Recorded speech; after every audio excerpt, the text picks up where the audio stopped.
I started making fine art. I started, building these large installations. I started working with Star Wars, designing for them. I started working hold on. We got to talk about that because I saw that. I'm the biggest Star Wars fan that there is. Standing with her arms like this, like Diablo, Diablo. She heard this devil music coming out of this venue. It's Powertools, and we got Don Diablo in the house. What is going on, my man? I'm chilling. It's good to be here. It's the first time here in the LA studios. Right, Sirius XM, LA. I mean, you're coming off a big weekend in LA. Yeah. Did a big show. Talk to us about that. I wasn't supposed to be here. Then all of a sudden I got a phone call from the homie Martin Garrix. He's like, "Hey, I'm doing this, crazy show run, 3 shows at the State Historic Park. Right. You wanna play with me?" I was like, "Sure, let's do this." So I actually ended up adding a show at Exchange, and I just built a studio here. So I was like, it kind of all works out. Right. So yeah, if he wouldn't have invited me, I wouldn't just come here for one show. So it felt like, it's good to support the homie, the Dutch Power out here in Los Angeles. Dutch Power in Los Angeles. Dutch Power out here in Los Angeles. So yeah. That's dope, man. Talk to us about you built a studio in Los Angeles. Why in Los Angeles? Because actually, I've been living in Amsterdam for the last, since I was 19. So every time I'm here, there are opportunities, but I'm always in and out. And someone said to me, someone was like, why Amsterdam? I don't know anymore. Right. It's not like everyone's coming through Amsterdam. They're all coming through Los Angeles. 100%. So, I started renting a house first, figuring out okay, is this a place I could live?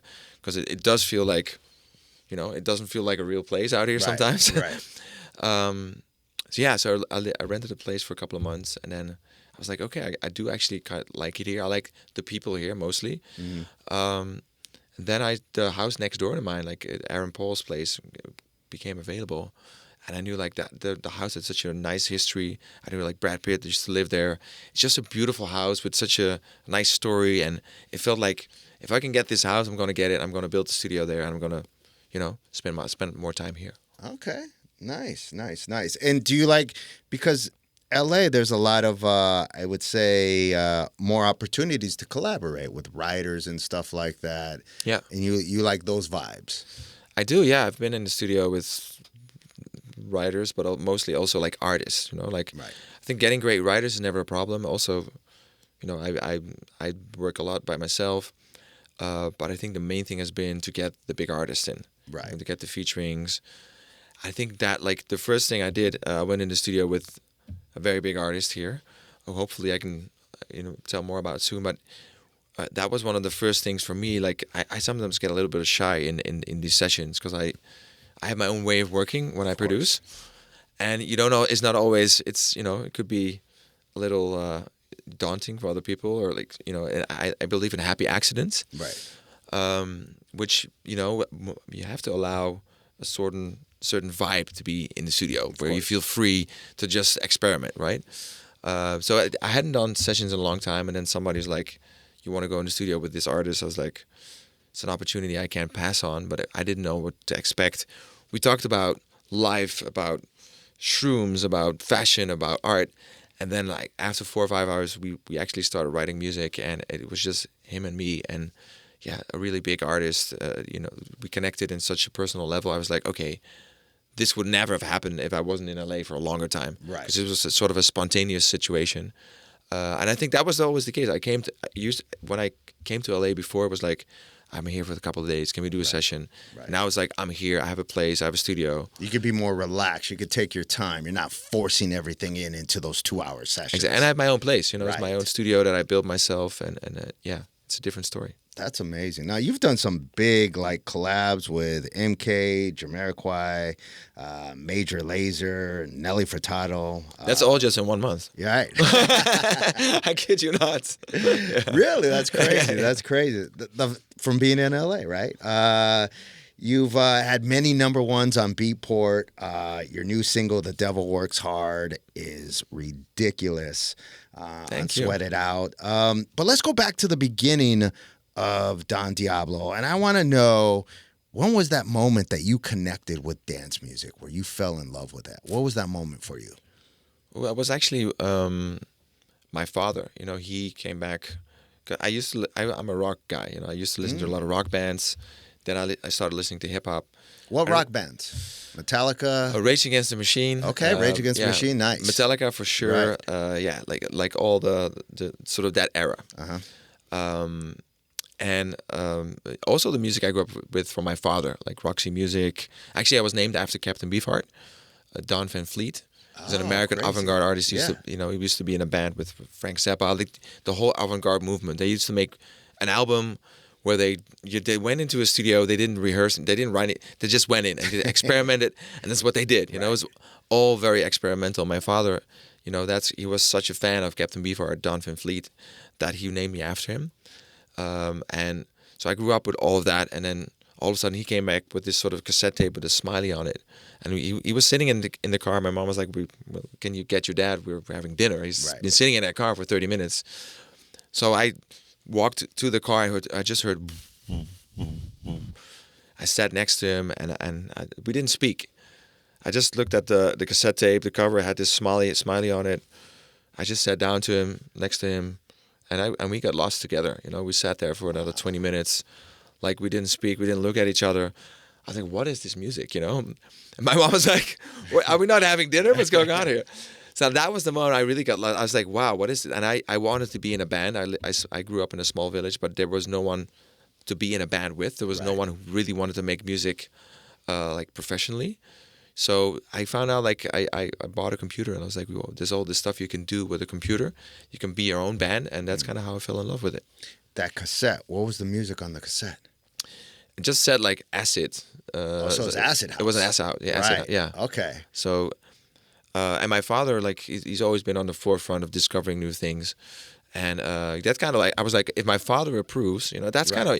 As a kid, there's one thing you're looking for, right? It's the approval of your parents, right?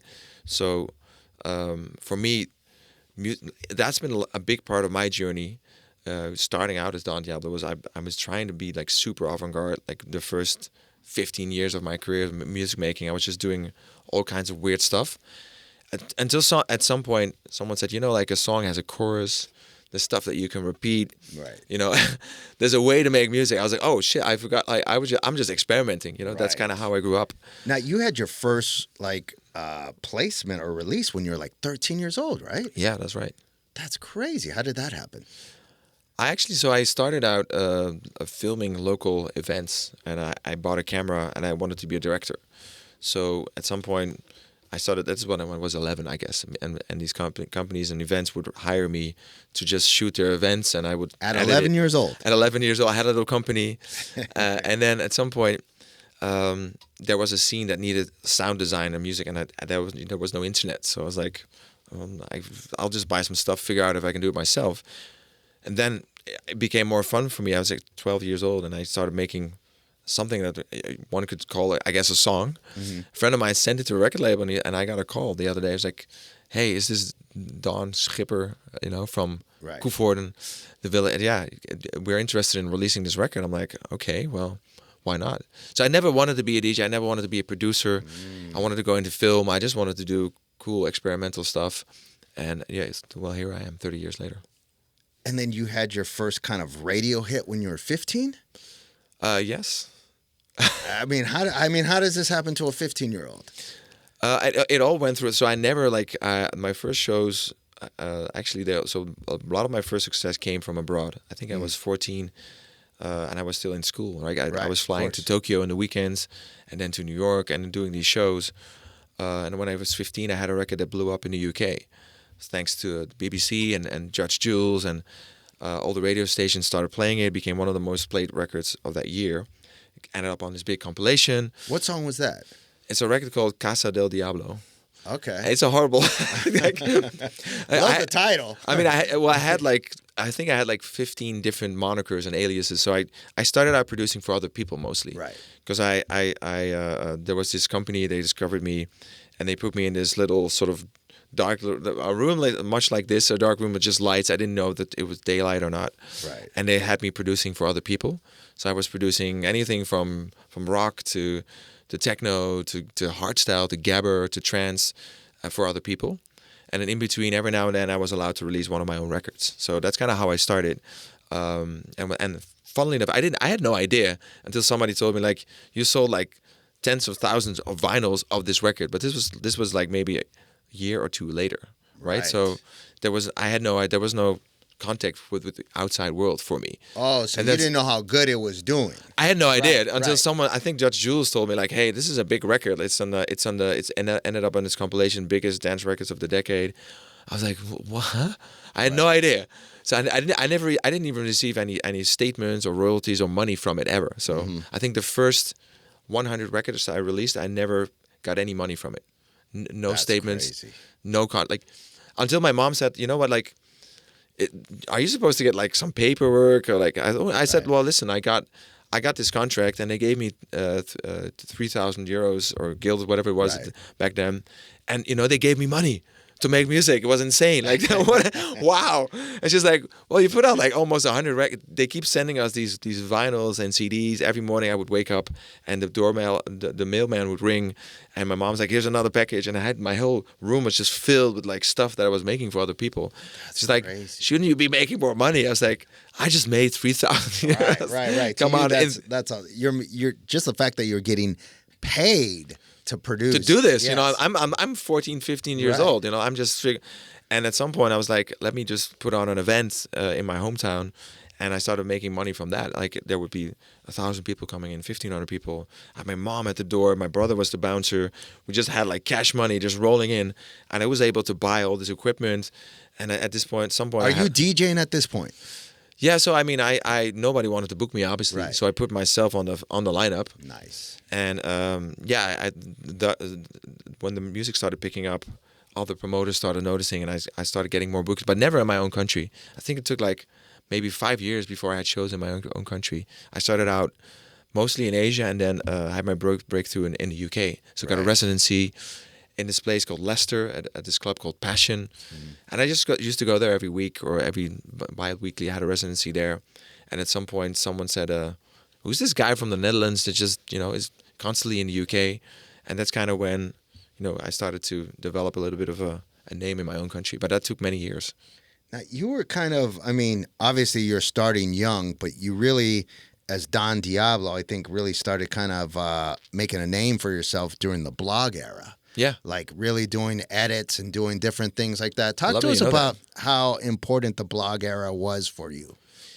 It was important because I wasn't getting any support from the radio. I wasn't getting any support from the mainstream media. And my record label just screwed me over. I never got any money from it. I think I've been in 3 different bogus record deals in a and then one of these record labels actually helped me get out of the other bogus deal. Right. Brought in and then they put me. So I've never really thought about the legalities of things, and I've actually never been interested in money. So I thought, why not give the music away for free, Right. And then there was this thing called the Hype Machine, and I was like, hey, there's all these bands and acts that I love. What if rather than getting in the mainstream charts, I would be getting into the hype charts? So the Hype Machine, I started building this network, sending out these emails with new music to all these blogs, building relationships, so kind of like almost pretending like I was someone else, like I had an assistant doing this. And then, it just became, it was 1 blog, 10 blog, 100 blog, 1,000 blog, and until the point where I became the #1 most blogged artist in the world, right? So it was like me, then Daft Punk, then Lady Gaga, and Radiohead. That's crazy. That's the top 5. I still have the screenshot, right? That to me was like, and from there, the record label started calling me. I got this, I got all these art, like all the from the Gorillaz to like all these sort of acts asking me for remixes, and then the collaborations, because people started sampling my music, and I actually became. I started producing. I moved to London, signed this deal. I started producing this rapper called Example, and from there on, things started picking up again for Don Diablo. But it came from the blogs and it came from the community.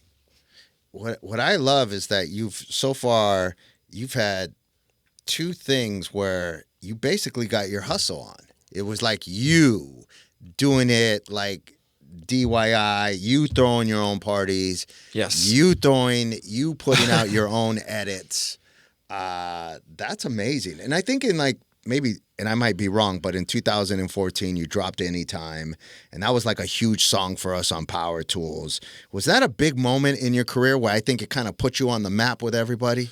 Yeah, you're right. I think I never really had that big manager or that sort of that record label pushing me. It was always me sort of doing everything super DIY. And then my father, so I had this whole thing. I was actually about to say farewell to the music industry. So I put this one record online. I made it with a friend. It's called Mezelf, which kind of like, it's me rapping on this sort of dubstep record, describing things that I was going to do for myself and that I really wanted to do for myself. That record kind of went viral. I got a phone call from New York. It was L.A. Reid's office. He invited me. Long story short, they gave me a 7-figure record deal. Right. And I moved to London, started producing again for other people. At some point, I was writing Christmas songs at the piano with Boy George. I was like, maybe this is very far off of where I want to be. I know, like, because I was like, there's still a career for me as an artist. Right. So I started making this music behind the back of my record label at the time because they didn't understand. It was underground. The sound wasn't. There was this sort of futuristic edge to it, and we started calling it Future House. There was a couple other guys like Chami doing it, and I think I went up to them and I said, like, I have these 3 records. It's a trilogy: House Time, Anytime, Back in Time, right? So and Nighttime. Right. So I think these 3 records, they're sort of like it's a trilogy, and it's the start of a new sound. Nobody wanted to release it, so in the end, I ended up releasing it through Spinning and then launching my own label. It sort of became the start of a new era because I had my sound. All of a sudden, when I was in London, my dad became ill. I had this massive record deal. I had this final conversation with my dad before he passed, and he said, like, listen, you don't have to prove yourself to me, because I was still that little kid in that car trying to make that super avant-garde music that like no one would understand. It was very artistic, very out there, no chorus, no structure. He said, listen, I know that's what you want to do. You want to make me proud, but I'm already proud of you. It's fine. Go do what you need to do. Become, the biggest artist you can be. I'll be watching over you. And then the day after you passed, I wrote those 3 songs, and those 3 records blew up, and the sound became what it was. Started the label, started the platform, Hexagon, because I went to the label. I said, listen, these people are copying my sound. What are we going to do about it? And you guys are releasing it. And they said, well, the only thing you can do is just embrace it. So build that community. And that's what I did. I was like, hey, if people are, let's get. And in the end, people were doing my sound better than I was. I was like, I don't even know how I was listening to these sample packs with my name on it that I didn't make. Right. And there were people like copying my sound that were doing it better. I was like, I'm watching these tutorials on YouTube. I'm like, oh, that's how you did it. Like that's not how I did it. Right. But that's how I'm gonna do it. Like, so I felt like it became it's rather than just having a hit record, it became a movement. There wasn't one record that really sort of was a breakthrough, but I think it was a movement where we tried to create something that felt futuristic and emotional at the same time. Well, you've just celebrated, like, speaking of Hexagon, your 10-year anniversary. What are you most proud of having the label for 10 years? I'm most proud of the community. Like we created something that went beyond music. First of all, it's the way we were emotionally able to play a role in people's lives that went beyond the rave. The music connected to people. So like we've had songs. I've been top 10 in the funeral charts. Where people have these records that actually have a message beyond. It's part of their lives. I think to me that's one of the biggest achievements. Secondly, it's the helping others, launching their careers. It's been tough in that sense because we are not.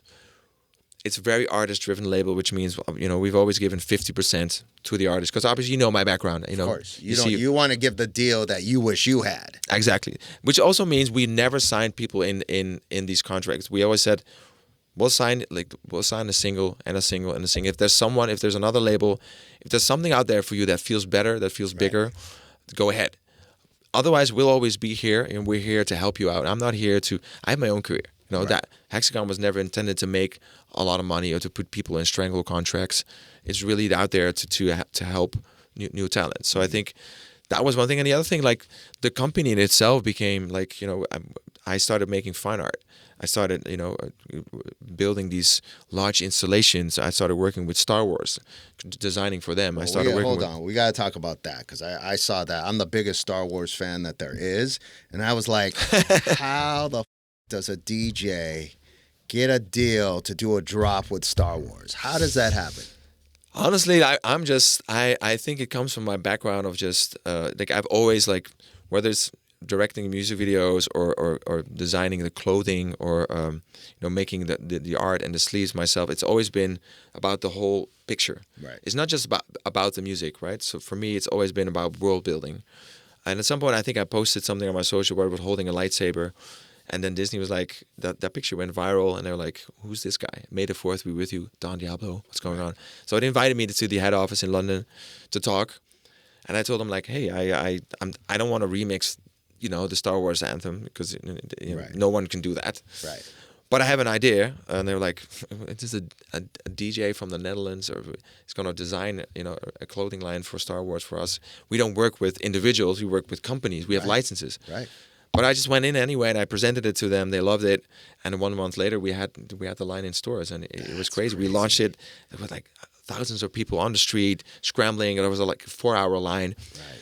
And the thing that we did all this crazy stuff. After that, I worked with Stranger Things, and I think now looking back on 10 years, it's like we've done some incredibly cool stuff, but sometimes it just goes by and just in a haze, right? Right. You're not thinking about it. You're trying to get it done, trying to hit the deadline. You're not when you're in it, you're not going, this is Star Wars. No, like, I'm literally just trying to figure. I'm still like, I'm still involved with actually every record we put out, every little piece of art, even the mix downs of the records that were not my records, right. Helping with production on that. Like I've been very like, it's been micromanaging, which has been super exhausting. So that's why I've decided now we're living in this sort of era of overconsumption. There's so much music out there. So I said, let's go back from 10 records a week, with all these sub labels. Let's go back to 1 record a week. Let's make the artist happy again. Right. And I was talking to one of the artists who released a record like 2 weeks ago. He's like, I'm on the cover of a playlist. I've got 15 minutes in a radio show. We get face to face. We got all this advice. We're on the socials. There's we feel like we're being treated as an artist again. So I think that's kind of where. I've always been there to push technology at the forefront, like, figuring out like how does the blockchain work? What can I do with NFTs? Like, what can we do to become the biggest in that environment? And then AI came. I was like, what can I just did a whole project with NVIDIA. They actually noticed like what I'm doing on the tech front beyond music. They don't know much about my music, but they can see what I'm doing on the tech front. So I think, for me, it's always been important to just do more than just music, but figure out like how can I build this world where everything is connected, and I can work with artists that I'm inspired by. And obviously, like as a kid, like the one thing I had in common with my brothers and my father, like we're men, we don't talk to each other, right? It's like we talk like if you're into Star Trek, you'll talk Klingon like 3 words and then you just move on, right? So for us, it was like we talked about Princess Leia, we talked about Luke Skywalker, we talked about Chewbacca. That was it. We didn't talk about our real feelings. Right. So for me, Star Wars was like the symbolism of my youth. Like, that to me was the holy grail of like what was possible. And for me, it was a full circle moment to be able to like work on this and go back to my family and tell them, like, remember, us growing up, going to the cinema, not saying a word, sitting there, going to the movie again. Here it is. Here's the drop. I did it, That's here's amazing. the sweater, wear it. And I feel like I'm the little brother. Like their little brother from that small village gets to work with like Lucasfilm and Disney doing this. I think for them it was like, it meant more to them like, oh, you're in the top 10 DJs of the world. Like, oh, what does that even? I think a lot of things just went by. And even for me, like, we're Dutch. So we're very, there's a word for it. It's called nuchter, which means, it's like the literal translation would be sober. Right. But it kind of means like, just don't stand around and it's very hard for us to be proud of what we've achieved. It's really very much about, just you did okay, cool. You're in the top. Like, you move along. What's next? Yeah. What's next? Yeah. There's no time for us to stand still and actually look back on the things we've achieved. So now with 10 years of Hexagon, I feel like I want to switch it up. Dope. talk to us about, you're very involved with the tech part. AI is starting to play a big part of how we make music. Where do you see the future of AI like 10 years from now in music capacity? I think generally like I'm a very ambitious guy, so I've been running sets, directing videos where like I'm on a set with like 50 people, spending all of my money, not making it back. I've always put more money into my career than I got out of it because I want to give my fans the best, and I also want to push my own boundaries. And sometimes you're doing things where like I think what fans sometimes have to understand, because there's a sort of an anti-AI movement going on, right? Whether it's in visuals or it's in music, but you also have to understand people want everything for free. Right? They don't. They want a Spotify account. Sometimes premium. They'll pay $10 a month for all the music in the world. Right. Like when I bought my Queen album when I was like 8 years old, like as a massive Freddie Mercury fan, I used to save money. I had 3 jobs. Right. And I had that one album. That was all I had. Right. So, I think now we're living in a world like you go to YouTube, the music videos are free. You go to Spotify, the music is free. So I have to figure out a way where I can still build this world, create this sort of, this vision, but, I have to do it in a way where it's not going to cost me an arm and a leg, and I don't have to charge it up on my fans, right? So I feel with AI, it has allowed me to be more creative, to think bigger. I can now create a music video by myself, just me, and it looks like a Star Wars movie, right? And I'm featuring in it, so I'm giving that to my fans. This is my vision. Of course, I would love to actually hire 50 people. But where, do you want to give me like $20 again for my album? Right. Like that we're good. Let's do it. Right. And I'm fine for that. But I think now I'm making most of the money on touring and then putting it back into the music and into the experiences for the fans. But I think when it comes to music, I love it because one of the things, for instance, with the AI a few years ago, but the stem separation has been great because there's all this stuff. Right now, I mean, take this thing coming out next month. I've got a Chemical Brothers remix coming out. Block Rockin' Beats. Bought that album. One of my favorite albums of all time. I was like, I really want to do a remix for these guys. But I don't have the stems. And they don't want me to do this remix. But I want to show them that I can do it. Because I'm still at that level. Like, I feel like it doesn't matter. I've remixed anyone from Justin Bieber to Coldplay to Ed Sheeran to Rihanna. But I still feel like every time I have to prove myself to 100%. These bands. So I stem separate it, I do it, I test it out, I play it, I send it to the guys, I DM them, they're like, this is hot, like we love this, let's release it. So to me, that is a beautiful thing, that came with, AI. With AI. So I think the other thing is, sometimes I have to replay, I'll do a cover version of a record, like for instance, I went to Depeche Mode, and Enjoy the Silence, one of my favorite all-time records.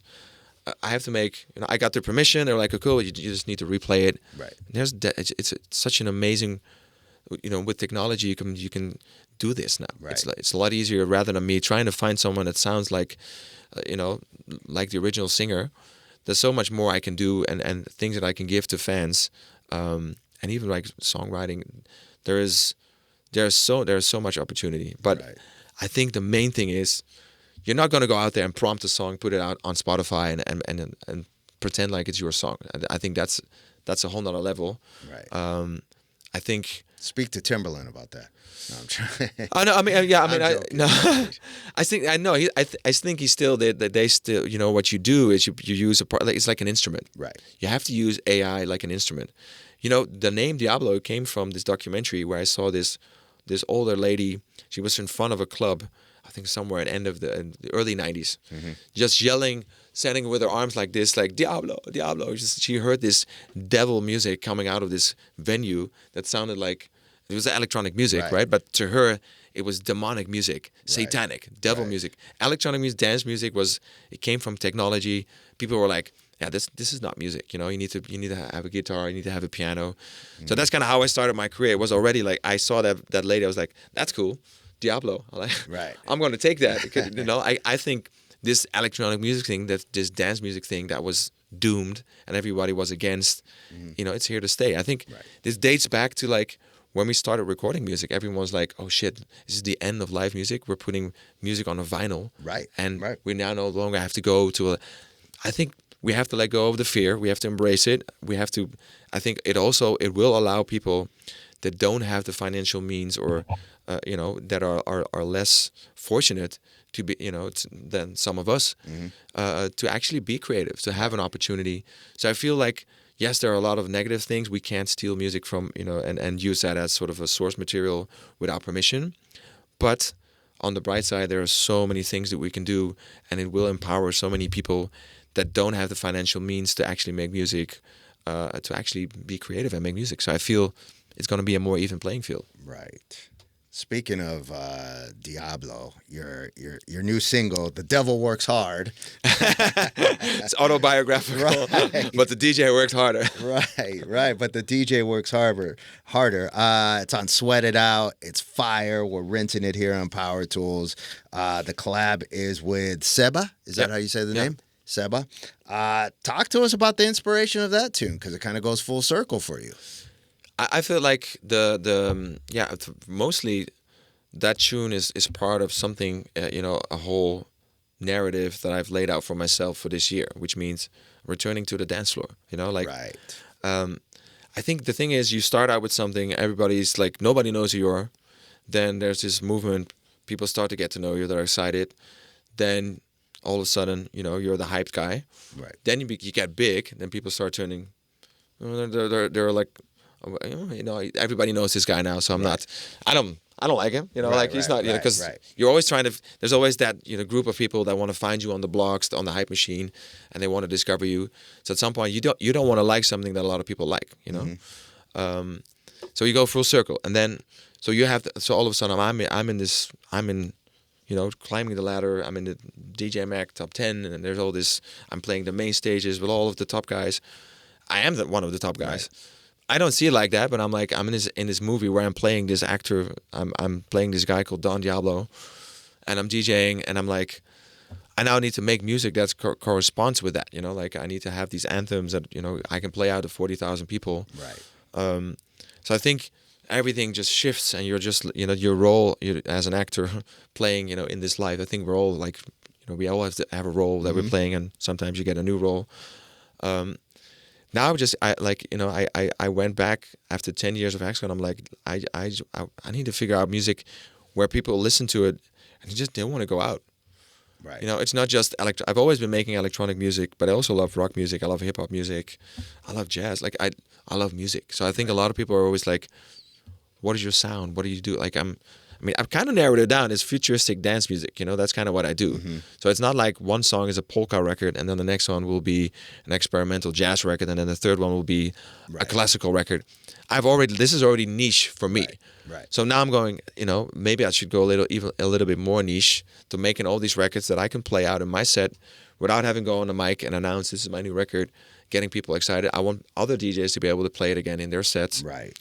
So I think that's kind of how it started. The last kind of going back a little more to your house roots, I think. Yeah, a little more like funky, dirty, and you're not. And to your point, you're not trying to make it to play for 40,000. You're resetting, where like you just listen to it like this is a vibe. Yeah, and I think that's where originally the Don Diablo sound that people know, most people will know me, because sometimes it's like, I miss the old Don Diablo. Where's the old Don Diablo? But which one? The guy that lived in this small village that was making gabber hardcore rave when he was 13? Or you're missing the guy that was making chemical beats when he was, in that whole sort of Chemical Brothers Prodigy, Groove Armada type era? Mm-hmm. Or are you missing the guy that, the blog era? Right. Where I was just like experimenting with just playing bass and guitar, like doing all this stuff? Or are you missing the Don Diablo that was making this futuristic music, that probably is what I'm most known for. Right. So that's kind of what I doubled down on. But that music, like I was the #1 most selling artist on Beatport, I think 2 years in a row. Mm-hmm. I was 1001 tracklist, #1 producer of the year. Because all of these people were playing, these DJs the radio never supported my music on that level. I never had a radio hit like some of my peers. Most of my peers were amongst me. I've had that one radio record or maybe multiple made radio records. I've never been embraced by the radio culture. I've always been sort of part of the underground. Mm-hmm. But I think the main thing now is, looking back on that, it wasn't me that, that secured the breakthrough for me, or I actually spread the word. It was the other DJs. Right. They were playing my records everywhere I used to go. Like even before I had a breakthrough as Don Diablo, I was sitting in my underwear watching the live streams of Ultra and EDC and Tomorrowland. And they were playing. Sometimes I would sit for a few hours, and they would play like 10 of my records. I'm just looking. I had no bookings. I was just sitting there, like no one cares about the guy who's making the music, So I feel I really want to get that back. I really want to have make music for my colleagues and make records that people can really dance to. And when they're listening to it at home, they're like excited. Right. So I think that's. I mean, I got excited when I heard this record. At first, I was like, "Sweat It Out." What did you do for Sweat It Out? And I put it on and I hear the bass line. I'm like, God damn, this is dope. Thank you. Yeah, I think. Yeah, I got the original demo in, and I really loved, the whole vibe, the whole idea. Right. So I think that's what I love about collaborating. Then 101 became 3. Right. I was really able to put my sound on it, my sauce. But sometimes you need something to inspire you. Yeah, 100%. And this could be coming from a session working with a big artist. Could also be from an upcoming talent in Australia. And taking that record, making it my own, and then combining these two worlds felt like and also like I really wanted to put out a record on Sweat It Out. I really feel like that.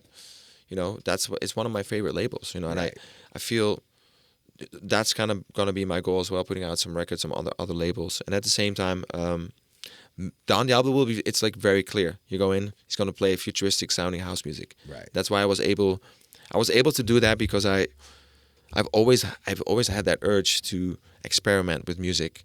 That's why I launched Control Delete. Because I wanted it to be clear for people. They'll go to an event, they'll hear futuristic sounding house music, with an edge. Right. And then I get it. Like sometimes, like when I started out, people would book me and then I would play 1 hour of drum and bass, and they would have booked me for something completely different. Right. I just do whatever I feel like, And now I understand as you get older, like okay, that you have to respect that people want to hear your records, right? And they're not there to hear you experiment and do your own thing. Go off. People buy a ticket, they want to know what they're going to get. I think sometimes I'm seeing artists experiment. They do their own parties where they'll play multiple sets. Yeah. Where you get to play the stuff that the fans want, but you can maybe do a back-to-back with a drum and bass DJ. I think that for me, I've been making drum and bass since I was 15. So, and I've put out several of these records, but I really wanted to like not have it as sort of a side thought. Like I really wanted to create something, a world. Where Control Alt Delete is like I Control Alt Deleted the Don Diablo alter ego, and I'm just here figuring out how can I make the best drum and bass for this project. I'll go out and play small sets. Actually, I was supposed to do a Rampage in Belgium this Sunday, but I felt like it was too early. Right. Like I'm too ambitious. Like I feel like if I'm gonna do a festival of that magnitude, one of the biggest drum and bass festivals in the world, I gotta respect that. I need more time. Right. So I'm building. I put out like 7 or 8 records now, and I feel like it's liberating because I don't have the pressure of Don Diablo. Like it needs to have like gazillions of streams or needs to go here or there. It's just like if it has 100, 200, 300, 400, 500,000 streams, that's massive for a new act. Right. And I'm already making records where I feel like they're going to be bigger than the record before. So it feels like I'm a new artist. I'm starting and I'm building this, which. It's very.